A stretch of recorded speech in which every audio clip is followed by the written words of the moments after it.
Assalamualaikum warahmatullahi wabarakatuh. Perkenalkan, saya Edi Priangga dengan NIM 1822441. Pada kesempatan kali ini, saya akan membuat video presentasi untuk mempresentasikan ujian akhir semester II 2210 Teknologi Platform. Pada kesempatan kali ini, saya akan mempresentasikan tentang website bernama Explore Garut. Dimulai dari latar belakang atau problem statement dulu. Garut punya banyak potensi, tapi ada beberapa poin yang saya highlight. Yang pertama, ratusan destinasi wisata tersembunyi belum dikenal di Garut, jadi masih banyak yang belum terjamah ataupun belum dikenal masyarakat luas. Yang kedua, informasi tersebar tidak terpusat dan sulit dicari karena Garut merupakan kabupaten yang lumayan kecil. Jadi tempat-tempat yang indah atau tempat-tempat alam yang luar biasa ada di Garut belum tersebar informasinya dan masih sulit dicari. Yang ketiga, UMKM wisata lokal tidak punya saluran digital. Nah, karena kabupaten yang kecil tadi, jadi Garut masih kurang terbuka dengan dunia digital. Yang keempat, tidak ada platform yang terintegrasikan info cuaca plus wisata. Jadi tidak ada platform tentang Garut yang di dalamnya ada info cuaca dan info wisatanya juga. Nah, dari situ siapa yang terdampak? Yang pertama, wisatawan. Nah, turis ini susah cari informasi destinasi yang terpercaya, yang bagus di mana, dan informasinya bisa dipercaya yang mana. Yang kedua, tidak punya platform untuk promosi. Dan yang ketiga, turis tidak tahu kondisi cuaca sebelum berangkat. Nah, yang kedua yang terdampak itu penyedia jasa atau provider jasa yang ada di Garut. Ada 3 poin juga. Yang pertama, sulit menjangkau calon wisatawan tadi.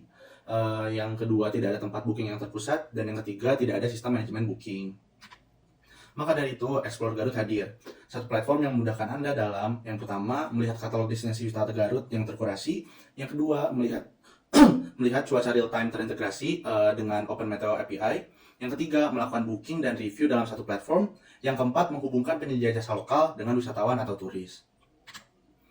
Nah, ini untuk arsitektur flow atau alur dari gambaran arsitektur dari website yang saya buat. Saya menggunakan 3-tier arsitektur yang terbagi dari antarmuka, layanan, dan data. Untuk antarmuka atau interface-nya saya menggunakan HTML dan CSS ditambah Vanilla.js, dan domainnya bernama explore.grt.stay.my.id. Untuk layanan atau backend-nya saya menggunakan Node.js dan Express dengan port 4000. Lalu saya juga membuat domain untuk backend API strip explore garut explore.grt.stay.my.id. Dan untuk data, penyimpanan datanya saya menggunakan SQLite ditambah folder uploads untuk menyimpan foto-foto. Nah, ini untuk penyimpanan mandiri di server. Jadi yang tadi untuk data-data, yang pertama kenapa saya menggunakan SQLite? SQLite ini database yang ringan, dan saya menggunakan file tunggal bernama exploregarut.db. Lalu ada 4 tabel utama. Yang pertama tuh user, yang kedua destinations, yang ketiga bookings, dan yang keempat reviews. Nah, folder upload yang tadi sudah saya sebutkan itu untuk penyimpanan gambar. Dan yang keempat, diakses via endpoint statis dengan /upload, itu rutenya /upload /nama file. Nah, ini untuk backend RESTful API-nya. Jadi untuk backend yang saya buat, yang pertama, saya tuh menggunakan Node.js ditambah Express yang berjalan di port 4000 yang tadi saya sudah jelaskan di arsitektur. Terus ada 5 rute utama. Yang pertama, auth, /out itu untuk autentikasi, login, register, dan lain-lain. Yang kedua ada /user, itu untuk user. Yang ketiga ada /destination, itu untuk penyimpanan destinasi, tempat destinasi, dan lain-lain. Yang keempat ada /bookings, itu untuk turis membooking tempat destinasi wisata. Yang kelima /review, itu untuk user atau turis yang mau memberikan review.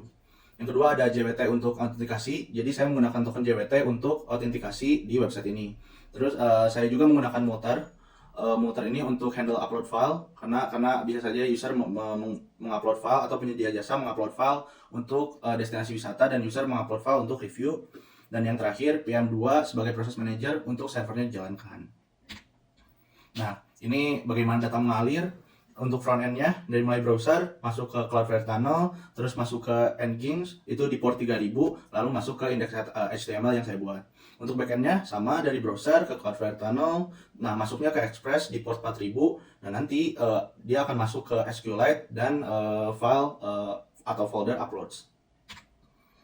Nah, ini untuk bagian governance, ada 3 role dan ada tingkatan aksesnya. Ada yang pertama super admin. Role super admin ini aksesnya itu untuk approve sama reject semua pengguna baru. Jadi kalau misalnya penyedia jasa atau turis membuat akun, nanti di approve-nya sama super admin. Yang kedua tuh ada penyedia jasa. Penyedia jasa ini bisa ngapain aja? Dia bisa upload destinasi sama kelola booking masuk dari turis. Dan yang terakhir ada turis. Turis tuh bisa melakukan booking, melihat destinasi, membatalkan booking, dan bisa tulis review juga. Sama yang terakhir untuk guest, ini lebih ke pengguna yang belum login atau calon pengguna. Mereka bisa lihat hero section, terus bisa lihat destinasi wisatanya, cardnya, terus ada widget cuaca juga, review, sama fakta-fakta tentang Garut. Nah, ini untuk keamanan dari registrasi atau autentikasi. Jadi langkah-langkahnya dari mulai register, terus statusnya pending dulu, masuk ke super admin dan di approve atau di reject, lalu login. Waktu login dapat JWT token, validnya sekitar 24 jam. Nah, setiap request token diverifikasi sama middleware yang ada di sistem. Setelah itu baru role check dan akses swipe run. Nah, ini ada poin penting lainnya. Yang pertama tuh password dihash dengan bytecrypt.js. Yang kedua, token JWT ditandatangani dengan secret key. Dan yang terakhir, token expired otomatis setelah 24 jam. Nah, ini untuk perlindungan keamanannya dari mulai sisi aplikasi. Yang pertama, passwordnya password hashing bytecrypt. Terus ada token JWT untuk authentication. Terus role based access control yang tadi udah disebutin, role-nya apa aja dan aksesnya apa aja. Yang selanjutnya ada input validation di backend-nya. Nah, untuk sisi infrastrukturnya ada 4 juga. Yang pertama HTTPS via Cloudflare Tunnel. Jadi di Cloudflare Tunnel-nya itu dikonfigurasi menggunakan HTTPS. Lalu yang kedua, port tidak terekspos publis karena tadi di port 3000. Terus saya juga menggunakan APanel dengan port dan entrench yang custom. Dan yang terakhir, kepemilikan data divalidasi server side. Sebelum lanjut, saya baru ingat kalau misalnya saya tidak menggunakan VMware di sini, tapi saya menggunakan Windows Subsystem for Linux. Jadi lebih mudah karena waktu itu sempat di VMware tuh agak error. Jadi saya menggunakan WSL karena saya sudah lumayan terbiasa dengan Windows Subsystem for Linux. Nah, yang sekarang saya akan lakukan adalah live demo. Setelah ini saya akan melakukan live demonstrasi dari website Explore Garut. Oke, sekarang kita masuk ke bagian live demonstrasi dari website yang saya buat. Di sini kita akan melihat sebagai guest dulu. Jadi kalau misalnya belum login, ini yang bisa kita lihat ada hero section, ada navbar, terus ada tombol untuk login. Jika diklik mulai jelajahi, ini masuk ke destinasi pilihannya, ada apa aja, ada cardnya, bisa diklik juga, ada fotonya, ada jenisnya, nama, deskripsi, estimasi waktu tempuh, sama estimasi biayanya. Nah, ini bisa diklik juga. Kalau misalnya diklik, ini bertunjuk arah untuk ke Google Map dan bisa diikuti rutenya. Nah, selain itu ada section fakta tentang Garut juga, bisa ada beberapa fakta yang bisa dilihat juga. Terus di sini ada review, di sini ada widget cuaca yang bisa diklik dan menampilkan cuaca perkiraan per jamnya segimana. Nah, selain itu saya juga menggunakan Open Meteo API yang ditembak melalui koordinat Garut, jadi bisa dilihat atau diketahui suhunya berapa. Di sini juga ada footer. Sekarang kita masuk sebagai admin dulu. Admin Explore Garut.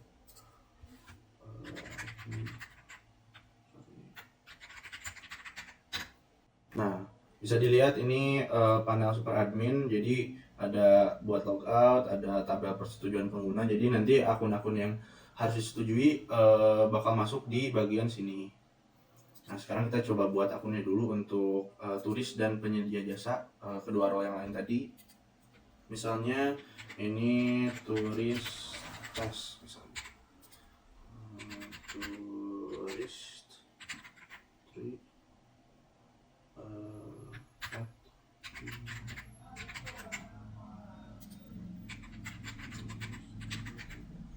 daftar sebagai turis. Di sini ada penyedia jasa juga, kita daftarkan dulu sebagai turis. Gagal menghubungi server, sebentar. Nah, akun berhasil dibuat, silahkan tunggu admin untuk menyetujui.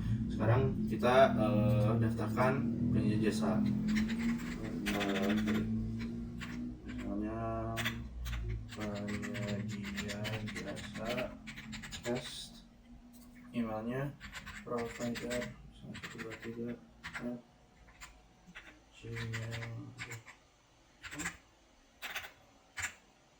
passwordnya dimasukkan juga provider 123. Di sini klik yang penyedia jasa. Nah, sudah itu kita sekarang akan melakukan persetujuan akun menggunakan akun admin. Nah, kita sudah masuk ke bagian panas per admin. Di sini sudah terlihat tadi akun yang kita buat.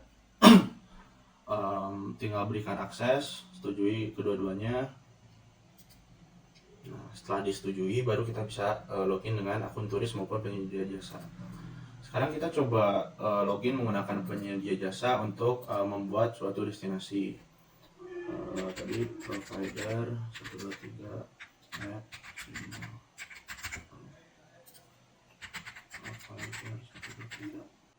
Nah, udah bisa dilihat.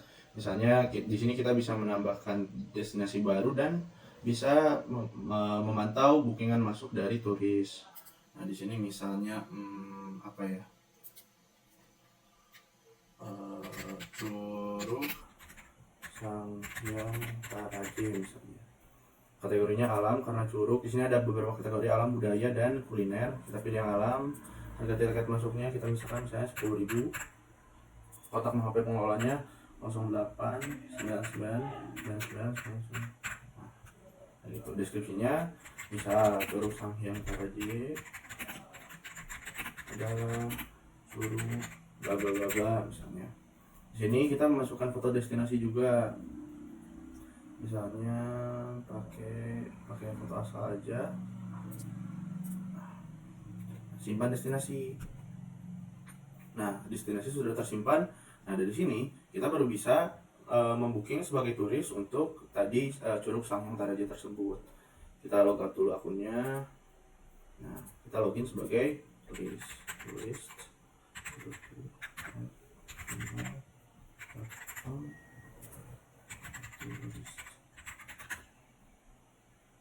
Nah, di sini kita bisa pilih destinasi. Yang tadi misalnya Curug Sanghyang Taraje, terus tanggal perjalanannya kapan, misalnya kita mau tanggal minggu depan misalnya 21, jumlah pesertanya di sini berapa, bisa dihitung juga misalnya 4 orang. Sekarang buat booking sekarang. Nah, booking sukses terkirim ke pengelola. Nah, di sini juga turis bisa membatalkan riwayat booking, membatalkan booking, dan nanti itu bakal ke cancel juga di di penyedia jasanya atau providernya. Di sini statusnya masih pending, kita harus login sebagai penyedia jasa untuk confirm bahwa booking tersebut sudah ada masuk dan disetujui. Di sini juga turis bisa berikan ulasan dan rating, misalnya untuk Curug Sanghyang Taraje. Di sini sangat bagus dan ceritakan saya bagus, indah. Di sini juga ini opsional sebenarnya, kalau misalnya nggak dimasukin juga nggak apa-apa, tinggal publikasikan review. Nah, review udah masuk. Nah, sekarang kita coba setujui booking oleh penyedia jasa. Kita login dulu sebagai penyedia jasa provider yang tadi.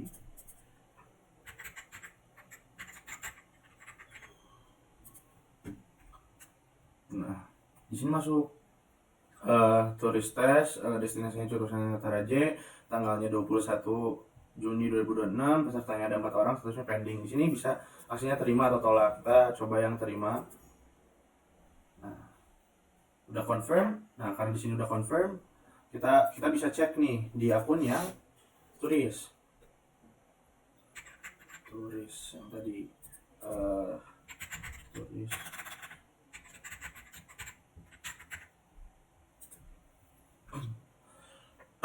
Nah, statusnya confirm, berarti nanti kita tinggal langsung ke tempatnya dan melakukan konfirmasi ulang di tempatnya ke penyedia jasanya.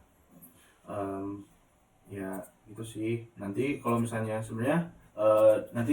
untuk turis, admin dan penyedia jasa, di sini tuh bakal ada namanya, lalu ada role-nya. Jadi kurang lebih seperti itu demonstrasi dari website yang saya buat. Terima kasih.